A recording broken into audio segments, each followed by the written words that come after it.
নমস্কার দর্শক বন্ধু, আরো একটা গুরুত্বপূর্ণ ভিডিও উপস্থাপন করতে চলেছি। আশা করছি তোমরা প্রত্যেকে ভালো আছো, সুখে আছো। তোমাদের সুখ শান্তি সমৃদ্ধি কামনা করে আমি আমার ব্লগটা শুরু করছি। ওং নমো ভগবতে বাসুদেবায় নমো। জয় দেবী দুর্গা। প্রত্যেকে কমেন্টে লেখো এবং যদি এখনো সাবস্ক্রাইব করে না থাকো সাবস্ক্রাইবটা করে দাও।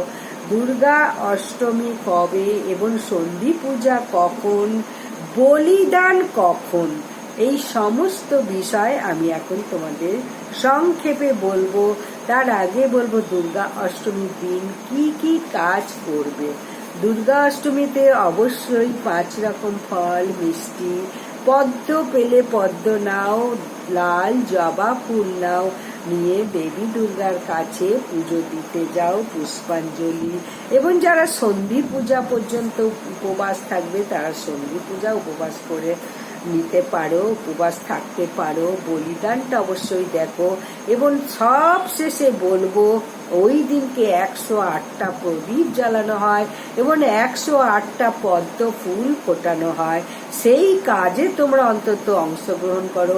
একটা প্রদীপ অন্তত জ্বালাও, একটা পদ্ম ফুল ফোটাও। তুমি যদি পদ্ম ফুল একটা নিয়ে গিয়ে ফুটিয়ে মা দেবী দুর্গার চরণে দিতে পারো তাহলে অনেক অনেক অনেক আশীর্বাদ পাবে। সারা বছরের জন্য তোমার গৃহ সুখ শান্তি সৌভাগ্যে ভরে উঠবে। তাহলে আমি বলবো দুর্গা অষ্টমী পুষ্পাঞ্জলি এবারে কখন করেছে। 13ই আশ্বিন মঙ্গলবার সন্ধি পূজা, বলিদান এবং দুর্গাষ্টমী। পূর্বাহ্ন মধ্যে বীরাষ্টমী ও দুর্গাষ্টমীর ব্রত উপবাস। দিবা 1টা 21 হতে 9টা 9 মধ্যে সন্ধি পূজা আর দিবা 1টা 21 গতে সন্ধি পূজা আরম্ভ এবং দিবা 1টা 45 গতে বলিদান আর দিবা 1টা 9 মধ্যে সন্ধি পূজা সমাপন। তাহলে এই 13ই আশ্বিন 1টা 21 গতের আগে থেকে এই সময়টা পুষ্পাঞ্জলি, 9টা 35 থেকে মহা অষ্টমী ব্রত শুরু। মহাষ্টমী ব্রত থাকবে 9টা 35 থেকে 1টা 21 পর্যন্ত। এই সময়ের মধ্যে মহাষ্টমী ব্রত পুষ্পাঞ্জলি দিতে পারো এবং সন্ধি পূজাও যারা দিতে ইচ্ছুক তারা সন্ধি পূজা পর্যন্ত উপবাস থাকতে পারো। প্রদীপ জ্বালাও, পদ্ম ফুল ফোটাও, বলিদানটা দেখো। এবং এটাও বলবো বলিদান মোটামুটি আখ বা চাল কুমড়োর বলিদান দেওয়া হয় দেবী দুর্গাকে। আর এই চাল কুমড়ো ভুলেও কিন্তু কখনো মাঝামাঝি দুর্গাপুজো না হওয়া পর্যন্ত কাটবে না। খাওয়াও নিষেধ, কিন্তু অনেকে চাল কুমড়ো খায়, চাল কুমড়ো খাওয়াটাও নিষেধ। যতদিন না দুর্গাপুজো হচ্ছে শেষ হচ্ছে ততদিন চাল কুমড়ো খাওয়া নিষেধ।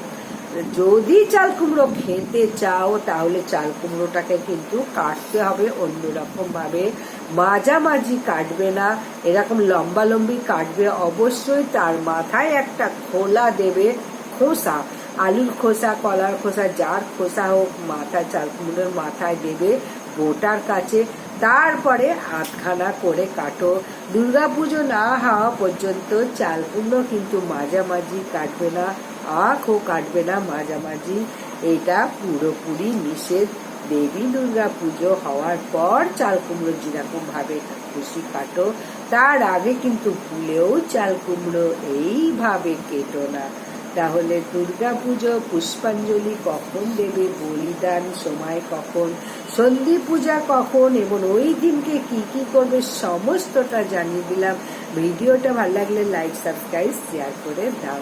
নমস্কার, বিদায়।